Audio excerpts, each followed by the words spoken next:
Hey guys, it is so windy today, but I couldn't resist an opportunity to take you through my garden really quick for kind of a brief stroll, but there are some things that are blooming.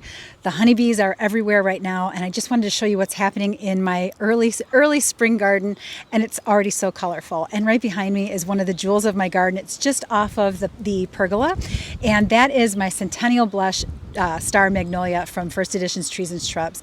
This one's been in for several years now, and I've got another one that flanks on the other corner of the pergola. I'm going to flip this around and show you everything up close and personal, but isn't she gorgeous?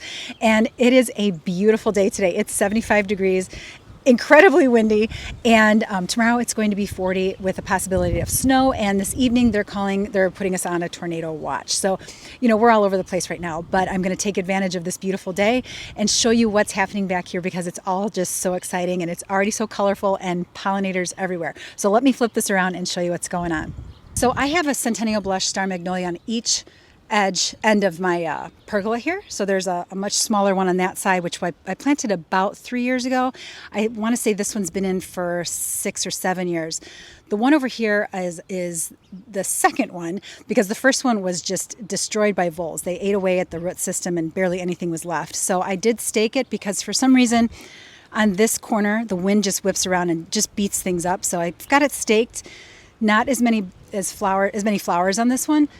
Still plenty of buds though, and those should open up in the next couple days. Let's go back to this one though. So Centennial Blush Star Magnolia gets to be about 15 to 18 feet tall, and I want to say like 10 feet wide, and it's hardy to zone 4. Just a beautiful early spring tree for smaller spaces. This has a south-facing exposure, takes full sun all day long. Been very, very happy here. And then I want to show you my Viburnum trilobum, or the red wing viburnum that I planted last year. That one was balled and burlapped, and it's got a lot of buds on it. You can see a lot of green on there, and I can't wait for those flowers to happen because the flower looks very similar to hydrangea flower. It's very difficult to tell them apart, so I can't wait for that to come into flower. And then I've got the daffodils. I realized I saw these little clumps of daffodils, and I thought, hey, I had more than that, and that's because last year, these are my favorite daffodils. These are ice follies and just starting to open here. But in years past, this was just loaded. So when I planted the viburnum here, I dug up all of those daffodils. Well, I completely forgot to put them back in. So these are the ones that I left behind, and I'm going to have to replant this coming fall. So add that to the list of things to do. And then I've got a bunch of, I'm turning into a galanthophylle, you guys. This is a Floripleno snowdrop. And I think I had like little clumps of 5 planted around here. And they spread ever so slowly. But they're spreading nonetheless. But look at those cute little flowers. And it's a variety, it's a double called Floripleno.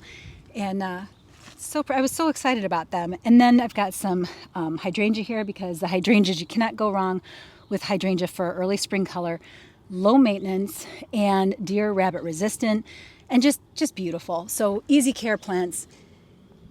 And then moving around. So this is going to be a rough video, guys. I'm just going to go for it and show you what I see as I go. In the vegetable garden here, I've got all the garlic coming up. And that is a hardneck variety called Music that I plant every year. So that's that. And then this is my raspberry shortcake raspberry bush that's going to get moved. And then back here, when I took the trip to Bailey Nursery last year in Minnesota, they sent me home with 5 flowerful hydrangeas. They're hydrangea arborescens, and I didn't have a place for them just yet. So I tend to put things in like a holding bed for the wintertime, and that means they go into my vegetable garden until I'm able to figure out where I want them. So these are holding, but I've got buds forming on all of these guys. And these are a great replacement for Annabelle hydrangeas. They will not flop. They flower constantly. I can't wait to show you guys what I'm going to do with that. But for right now, they're in one of my Vigo beds, awaiting their permanent location. Oh, and then my jelly bean blueberry just started showing some green. I've got big plans for that too. So there will be more blueberries this year for sure. I had so much fun doing that. Then let me take you around. And then further down this way, I've got some of the first daffodils I ever planted back here with my girls, such a long time ago, just opening. They're always the first to open too. And then more hellebore. And these were hellebores that I found in basically the dying section at Menards. Planted them and they were just oh so happy. So more here about to open. And speaking of hellebores, I have something to show you guys. Let me take you up to the patio really quick. I have so much cleanup to do back here. I've not done the chop and drop yet. A lot of work. Hi, John. So look at these beauties. So these are hellebores that were sent to me from Walter's Gardens. They gifted them to me last week. It was a surprise. Had no idea they were coming. And this is a new variety from Walter's Gardens. It's called New York Night. So black flowers, and then as the leaves mature, they turn black as well. Look at that color. And I think I know where these are going to go. And once I'm certain of that, I'm going to do a video on that too. But New York Night hellebore, such a beautiful, beautiful plant. Okay, let's come around this way. So much growth coming up on the sedums. That's that Matrona sedum.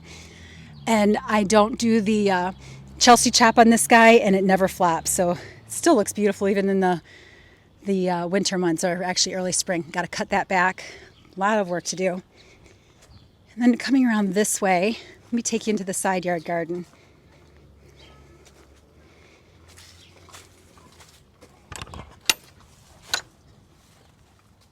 Moving into the side yard garden, and I'm seeing something I forgot to do. I need to uncover my Munstead Wood David Austin rose and get those evergreen boughs off of it. But I wanted to show you something that I just noticed. Look at these tiny little irises. These are a dwarf iris called Catherine's Gold. I picked up from Brent and Bucky's Bulbs last year. And I don't recall how many I planted, but I've got just a handful of them coming up. Planted them at the front of the border, and my hope was that it would naturalize over time. So we'll see. But I'm happy with having 5 little flowers. Aren't they pretty? I'll give you a close-up too. Look at that. Isn't that gorgeous? So then I want to take you further down, and I just noticed something. This little area here, I planted a bunch of species tulips called Shogun. It's an orange color, and I paired it with a muscari. It's a double muscari called Fantasy Creation from Proven Winners, and they just started coming up. Should be beautiful. And then further down, the Greenwall Spire crab apples I picked up from that Bailey Trees and Shrubs sent me last fall. Those are just starting to leaf out. And these are perfect. This particular crabapple tree is hardy. Let me come around this way. This crabapple tree, I've got 3 on the corner there, is hardy in zones 2 to 8. And it's perfect for small space gardens. So I thought it'd be a really nice kind of a wall to block a view. And I'm really excited to see them flower. And then just below here, and I'm going to have to get some deer and rabbit repellent on these soon. I've got a bunch of, I did groupings of like 5 and 7 of the double Rococo red tulips all through this area. So I'm looking forward to that coming into flower. And then I just noticed too that my Tian Shin 7 Suns tree is just leafing out slowly as well. Oh my gosh. We've got a storm coming in. Okay, let me move this way because there's a tree that I really want to show you. And it's so interesting because the difference between this time last year and right now, we're about 2 weeks behind compared to last year. This whole section last year was completely in flower. This is Saffron Sentinel, Cornelian Cherry Dogwood. Great little early blooming, yellow flowering small space tree. Gets to be about 20 feet tall and about, I'd say probably 15 feet wide, and it's hardy zones 4 to 8 or 4 to 9. Can't remember offhand, but definitely cold hardy. It's it has a northern exposure, so it gets beaten up during the winter and flowering beautifully. And then my hellebores, more hellebores. You can't go wrong with hellebores for a low maintenance garden. Got a variety of those. Some frost-kissed varieties over here that are just starting to open with those beautiful leaves. And the daffodils are just starting to bud up.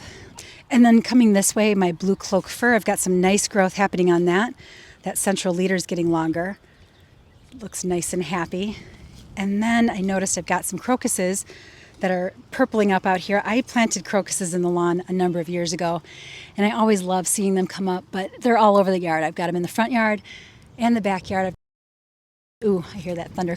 That storm's coming. Then right underneath my prairie fire crab is geranium macrorrhizum, and I swear that plant, you can't go wrong with that plant. It can take anything, sun, shade, and just forms the most beautiful carpet. Flowers, pollinator friendly, deer and rabbit avoid it. A very nice ground cover. And then I want to show you the little scillas that are coming up here as well.